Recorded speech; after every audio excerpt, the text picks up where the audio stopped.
Pariwisata merupakan salah satu penopang utama pendapatan asli daerah Kabupaten Gunung Kidul.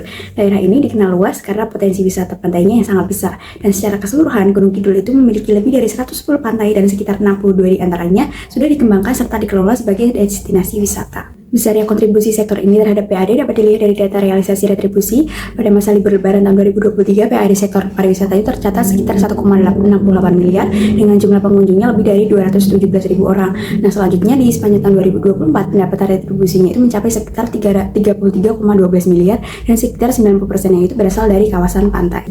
Nah, meski begitu, pengelolaan retribusi pantai itu masih menghadapi sejumlah permasalahan. Nah, kayak sistem pemungutan retribusinya itu di berbagai titik masih dilakukan secara konvensional dan belum terintegrasi antar kawasan pantai. Nah, akibatnya pengawasan penerimaan itu belum optimal dan pencatatannya masih berpotensi tidak akurat.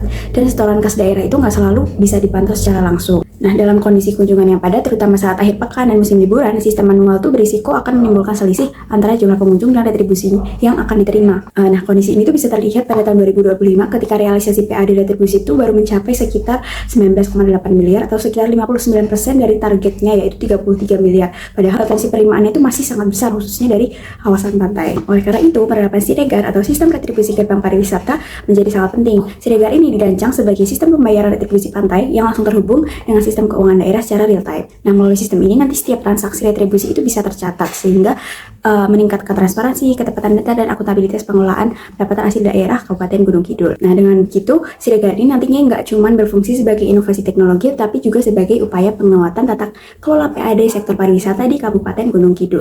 Nah, dalam satu kementerian, dinas, ataupun badan pemerintahan, inovasi sangat diperlukan untuk mengoptimalkan program kerja dan juga meningkatkan kualitas pelayanan publik nih. Dan salah satu inovasi yang kami rancang adalah digitalisasi pemungutan retribusi masuk pariwisata di Kabupaten Gunung Kidul melalui sistem bernama Siregar, Sistem Retribusi Gerbang Pariwisata. Nah, Siregar sendiri merupakan inovasi manajemen biaya berbasis teknologi informasi yang bertujuan untuk meningkatkan transparansi, akuntabilitas, dan juga efisien pengelolaan retribusi daerah. Dan inovasi ini diwujudkan melalui portal digital otomatis di pintu masuk kawasan wisata, khususnya pantai di Gunung Kidul.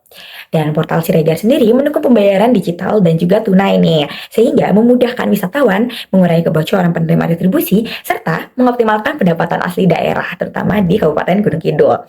Dan data transaksi tercatat secara real time dan juga dapat digunakan sebagai dasar pengawasan serta pengambilan kebijakan pariwisata di Kabupaten Gunung Kidul. Portal ini dibangun dengan 4 prinsip utama. Yang pertama, just in time, yaitu sistem bekerja secara real time dengan memproses pembayaran tepat saat wisatawan membutuhkannya. Kemudian ini tuh menghilangkan antrean panjang, mengurangi kebutuhan penyimpanan uang tunai yang berlebihan di loket, serta meminimalkan kesalahan dalam hitung manual. Yang kedua, ada lean government. Apa sih lean government? Jadi lean government ini memangkas semua proses yang berbelit-belit. Jika dahulu ada banyak langkah seperti terima uang, pemberian karcis, dan catat manual, maka sekarang diubah dalam satu langkah digital.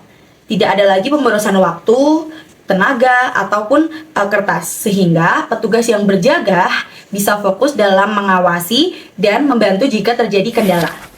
Teori selanjutnya dari perencanaan inovasi manajemen biaya adalah activity-based costing. Pendekatan ini adalah metode yang menentukan biaya pengalokasian berdasarkan aktivitas penggunaan. Metode ini digunakan untuk mengidentifikasi dan mengalokasikan biaya langsung maupun biaya tidak langsung berdasarkan aktivitas, yakni jumlah pengunjung pantai Gunung Kidul. Dan yang terakhir adalah activity-based budgeting. Pendekatan ini adalah pendekatan yang dilakukan pada saat proses penyusunan anggaran yang dilakukan berdasarkan aktivitas dan bukan berdasarkan anggaran tahun sebelumnya.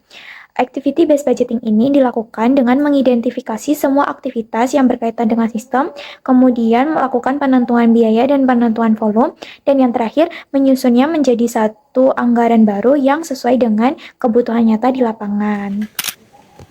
Selanjutnya ada perancangan yang dimulai dari memahami masalah yang ada di lapangan, laporan keuangan yang terlambat, potensi kebocoran, dan ketiadaan pembayaran non-tunai. Dari sana, maka disusunlah sistem yang harus mendukung berbagai metode pembayaran dan bisa dipantau secara real time, aman, serta yang terpenting adalah mudah digunakan oleh segala kalangan usia. Fitur-fitur utamanya dirancang untuk kemudahan dan keandalan, sehingga bisa memilih dengan membayar menggunakan QRIS lewat smartphone, kemudian kartu tap cash e-money, dan uang tunai. Jika pakai uang tunai, maka mesin akan otomatis mengenali nominal dan menghitungnya. Kemudian jika ada kekurangan uang atau kelebihan uang, maka sistem akan mengembalikan secara otomatis. Setelah bayar, struk resmi akan tercetak. Kemudian seluruh proses bisa dipantau lewat layar. Ada indikator warnanya. Jika warna merah itu belum melakukan transaksi, warna kuning itu proses transaksi, dan warna hijau transaksi berhasil. Bahkan jika ada masalah teknis, sistem itu memiliki mode cadangan manual dengan petugas penjaga, sehingga layanan ini tidak akan pernah terhenti. Nah, cara menggunakannya itu sangat sederhana.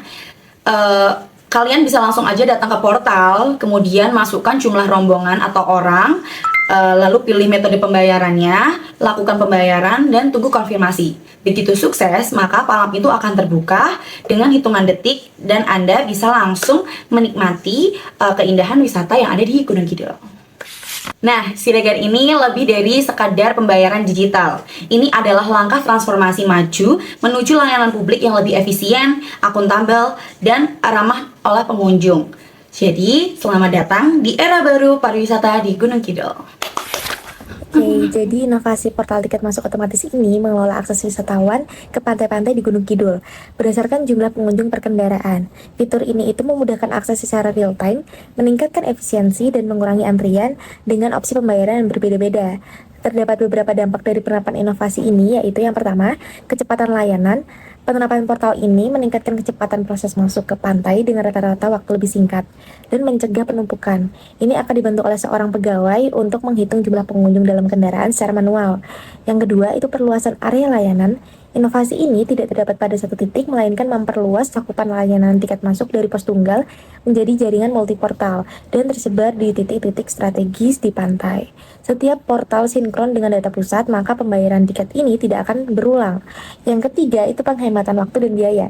Pengunjung akan lebih menghemat waktu karena proses masuknya lebih cepat, mengurangi kebutuhan pegawai sehingga biaya untuk tenaga kerja yang dikeluarkan lebih sedikit, dan juga menghemat biaya operasional lainnya seperti pemeliharaan infrastruktur. Baik, selanjutnya adalah perhitungan estimasi biaya.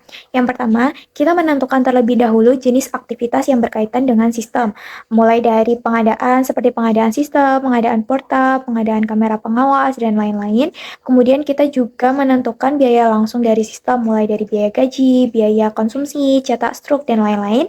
Kemudian kita juga menentukan biaya overhead dari sistem, seperti biaya kebersihan, biaya habis pakai, biaya admin, dan juga biaya overhead lainnya. Selanjutnya, kita tentukan juga cost driver dan juga volume berdasarkan aktivitas yang sudah kita tentukan tadi. Dan kita cari biaya satuannya berdasarkan riset pasar. Nah, berdasarkan perhitungan kami, inovasi Siregar ini memiliki biaya bulanan dengan total 112 juta sekian per bulannya. Nah, untuk mencari tarifnya, kita bagi dengan total aktivitas atau di sini kita menghitungnya dengan jumlah pengunjung rata-rata bulanan Pantai Gunung Kidul dengan jumlah 12.000 pengunjung. Nah, kita bagi 112 juta tadi dengan 12.000 pengunjung, didapatkan tarif per pengunjung sebesar Rp9.385. Nah, dikarenakan tarif retribusi Pantai Gunung Kidul nominalnya itu flat di angka 15.000, maka dengan adanya inovasi Siregar ini didapatkan margin keuntungan sebesar 60% atau sebesar Rp5.615 per tarif retribusi atau per pengunjung. Hai. Good morning guys. Good morning. Yes. Ini jam berapa? Jam 4.41. Sekarang kita mau OTW ke Pantai Ngerungkul. Oke.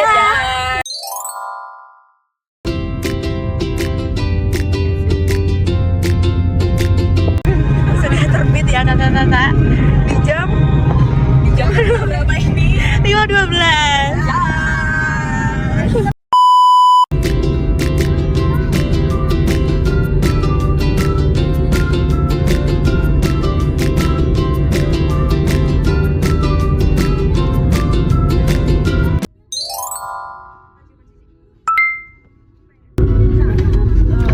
Ada yang punya cash nggak?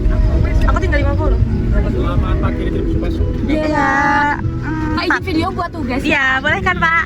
Dadah dulu Pak. Halo. Hai. Jadi berapa? 60. Oke. Ini. Biasa. Oke, ya udah bayar dulu. Nah, jadi kalau misalnya ini kan retribusinya bayar itu masih manual ya, masih ada bapaknya tugasnya. Jadi, nah kita tuh buat inovasi yang ada portal otomatis ya nggak guys? Ya. Dan bayarnya itu nggak cuma cash, bisa kris dan debit. Tapi cash. Ya, betul. Terima kasih. Ada Bapak. Ya. Hai, jam 7.03 kita udah sampai. Yeay. Kita sekarang lagi OTW. Ya. Santai. Ya. Kita lagi OTW mau ke pantainya tuh. Dadah. Bye. Sepatu gitu loh, kayak aku udah bilang.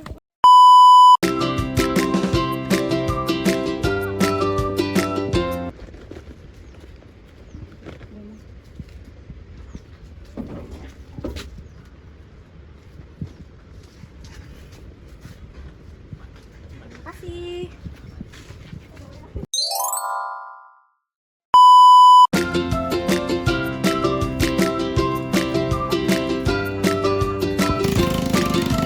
Hai. Sekarang kita udah main air di Pantai Kerupuk. Yeay.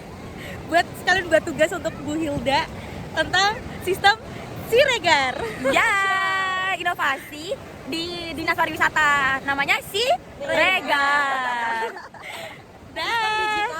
Sistem informasi gerbang Gerbang. pariwisata.